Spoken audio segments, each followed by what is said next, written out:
Bu Shahzod. Hozirgina unga bank 50 million limit ajratdi. Endi u bu pullarni shunchaki sababsiz sovurmoqchi. Bugun jamiyatimizdagi eng og'riqli muammolardan biri soxta hashamat yoki status uchun olinayotgan kreditlar va qarzlar. Ular ortidan kelib chiqadigan stress, depressiya yoki oiladagi muhit buzilishi. Shu kabi bir qancha kelib chiqadigan muammolar haqida o'z fikrlarim bilan bo'lishmoqchiman. Avvallari bankdan kredit olish uchun bir qancha bosqichlardan o'tishimiz kerak bo'lardi.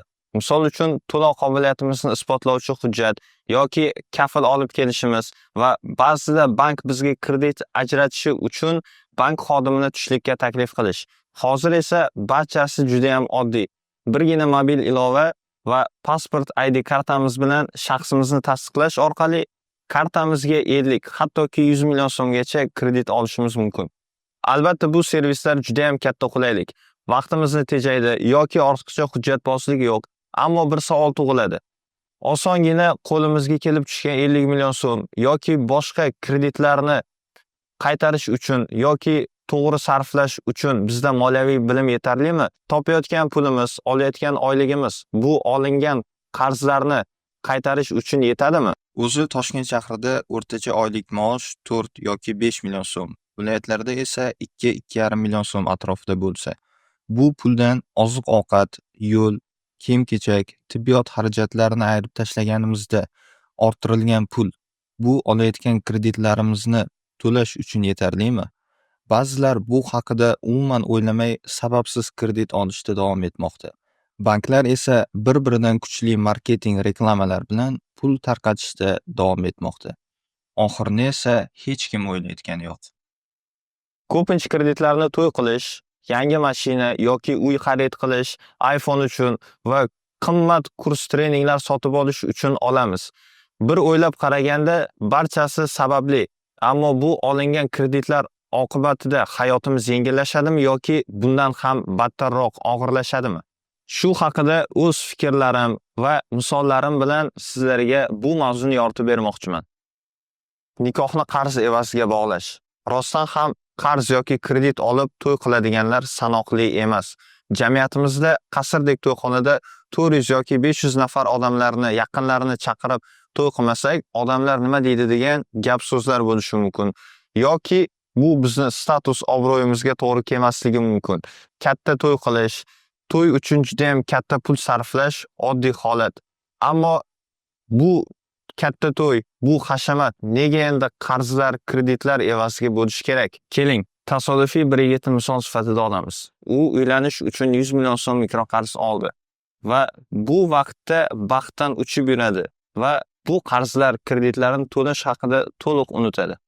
Xo'sh, bank foizlarini o'rtacha 30% deb olsak, bu 100 millionni 3 yil davomida bankka kamida 150 million so'm qilib qaytarishimiz kerak bo'ladi. Bu degani 3 yil davomida 4 million so'mdan kredit.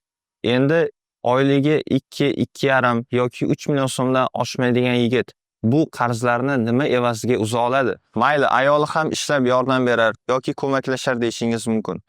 Ayolning oyligi 2 yoki 2,5 million so'm bo'lsa, bu umumiy mablag'ni qo'shganimizda ham 5 million so'm bo'lmoqda.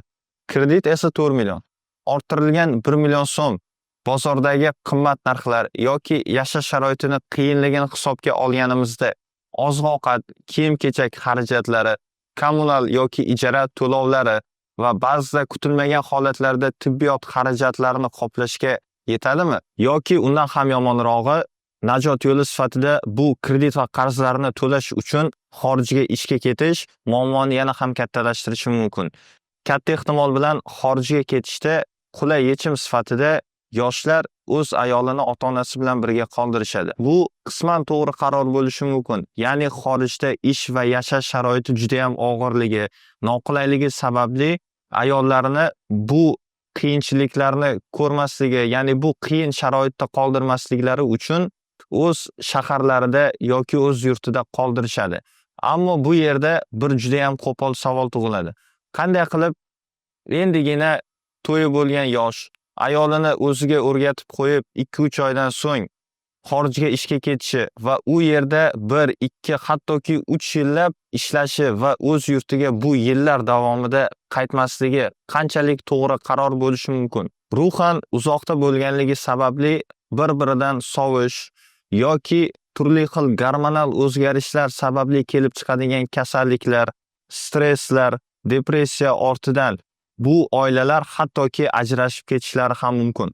O'zi shu ortiqcha hashamat, soxta obro' uchun to'lov qobiliyatimiz yetmasligini bilib turib kredit yoki qarz olish va buni evaziga to'y qilish aslida bizga kerakmi? Ya'ni hayotimizning eng go'zal yillarini baxtli o'tkazish o'rniga tushunmovchiliklar, stress, depressiya, oilaviy janjallar evaziga baxtsiz qilish va buni ortidan ajrashib ketish bizga aslida kerakmi? Yana bir avj olgan kredit turi avtokredit. Kreditga mashina olish va bu kreditni ishdan bo'sh vaqtda taksistlik qilish har bir avtokredit olmoqchi bo'lganlarning standart rejasi. Jamiyatda yaxshi avtomashinang bo'lishi shart. Negaki bu hurmat yaxshi avtomashinang bo'lishi bilan o'lchanadi. Mayli, bu hurmat belgisi bo'lsa ham, nega endi bu kredit yoki qarz evaziga bo'lishi kerak? Xo'p, mashinali ham bo'ldi deylik. Ammo yashirin haqiqatlar, ya'ni mashinaning yoqilg'i va moy xarajatlari, texnik ko'rik xarajatlari yoki yo'llardagi sanoqsiz radar va kameralarga tushgandagi jarimalar haqida umuman hech kim o'ylashmaydi. Misol uchun, yangi Gentra'ni avtokreditga olishimiz uchun boshlang'ich to'lov sifatida kamida 40 million so'm to'lashimiz va keyingi 3 yil davomida har oy 7 million so'mdan to'lab borishimiz kerak bo'ladi. Yoki muddatni biroz uzaytirganimizda, ya'ni 5 yilga cho'zganimizda ham bu summa 4 yoki 4,5 million so'mdan kam bo'lmaydi. Yuqorida aytganimdek, o'z Toshkent shahrida o'rtacha oylik 4-5 million so'm, viloyatlarda esa 2,5-3 million so'm bo'lsa, barcha xarajatlarimizni chiqarib tashlaganda bu kreditni to'lash uchun bizda pul mablag'lari qoladimi? Kreditga mashina olgan odam 9 dan 6 gacha davlat ishida yoki xususiy bandlikda ishlashi mumkin va bu mashina kreditini to'lash uchun ishdan tashqari yana qo'shimcha taksistlik qilish kerak. Va bu 6 dan 10 gacha kamida taksistlik qilganda ham uyga yetib olish yoki mashinaga yoqilg'i quyish uchun yana 1 soat. Uyga kelganida soat 11 bo'ladi. Bu kuchli charchoq yoki depressiya oqibatida farzandlar va ayol bilan munosabatlari yomonlashishi, farzandlar tarbiyasiz bo'lishi yoki ayoliga vaqt ajrata olmagani sababidan o'rtasiga sovuqlik tushishi va bir-biridan sekinlik bilan uzoqlashishi natijasida bu ajrim bilan tugashi mumkin. Yuqoridagi ikki tuzoqdan tashqari jamiyatda oxirgi vaqtda avj olgan kredit turi, ya'ni umuman foydasiz yoki 1 tiyinga qimmat bo'lgan kurs, trening, coachlarni naqdga sota olishmagandan so'ng muddatli to'lov evaziga sotishlari yoki juda ham diniy tus berib sotilayotgan halol nasiya evaziga iPhone sotib olish. Aslida bu halol nasiya foizlarini hisoblaganingizda kredit foizlari juda ham arzonga tushadi. Universitet talabasi o'zi kontraktda o'qiydi. Topadigan puli 2-3 million so'mdan oshmaydi. Uni kvartira va oziq-ovqat xarajatlari, kiyim-kechak xarajatlari, universitetdagi ba'zi kichik xarajatlar bor.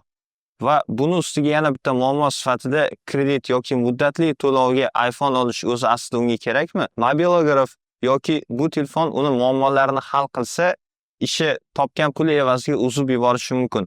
Ammo shunchaki soxta obro', status uchun, ko'zbo'yamachilik uchun iPhone olish to'g'risi kalta fahmlikdan boshqa narsa emas.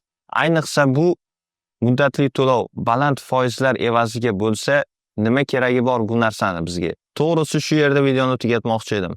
Ammo oxirgi vaqtda odamlarni manipulyatsiya qilish orqali battar qarzga botirayotganlar haqida ham o'z fikrlarim bilan bo'lishishim kerak. Ushbu kursimizni hattoki muddatli to'lov evaziga sotib olishingiz mumkin. Naqadar yaxshi insonman. Bu imkoniyat menda bo'lmagan. Bu imkoniyatni sizlarga taqdim etyapman deb odamlarni aldab yoki manipulyatsiya qilib safsata to'qib kurs sotishlari. Yana 1000 tadan bitta yoki ikkita o'quvchisi muvaffaqiyatli bo'lsa yoki ishga joylashib qolsa yoki psixologlarning 1-2 nafar bemorlari hayoti o'zgarib qolsa, bular haqida juda ham bo'rttirib, katta gapirib safsata to'qishadi. O'z biyolariga 5000 yoki 10000 nafar o'quvchining ustoziman deb emas, balki ulardan sadaqa olganman, ularni alday olganman deb yozib qo'ysa, juda ham haqiqatni gapirishgan bo'lardi. Ya'ni 20-30 million so'mga sotilayotgan umuman foydasiz bo'lgan kurslar yoki 1,5-2 minglik coachlar. Ular o'zlarini xuddiki jamiyatni rivojlantirish uchun, insonlarni ilmni oshirish uchun tutayotgandek ko'rsatishadi. Endi ularga savol: shunchalik jamiyat rivojlanishini xohlasa, shunchalik odamlar aqlli bo'lishlarini xohlashsa yoki bir insonni hayotini o'zgartirmoqchi bo'lishsa, nega endi ular narxni O'zbekiston sharoitidan kelib chiqib belgilashmaydi? Nima uchun ular 1-2 million so'mdan kurs sotishmaydi? Chiroyli, ammo soxta hayotini ko'z-ko'z qilayotganlarga ergashib, ularning kurslarini yoki treninglarini sotib olsam, men ham ulardek boy yoki muvaffaqiyatli bo'laman degan xayollarni iltimos to'xtating. Bu qimmat kurslardan faqat ular foyda ko'rishadi va siz hech narsa o'rganmaganingiz haqida ularga aytganingizda bir yoki ikki nafar muvaffaqiyatli o'quvchilarni misol sifatida ko'rsatishadi va butun aybni sizga to'nkashadi.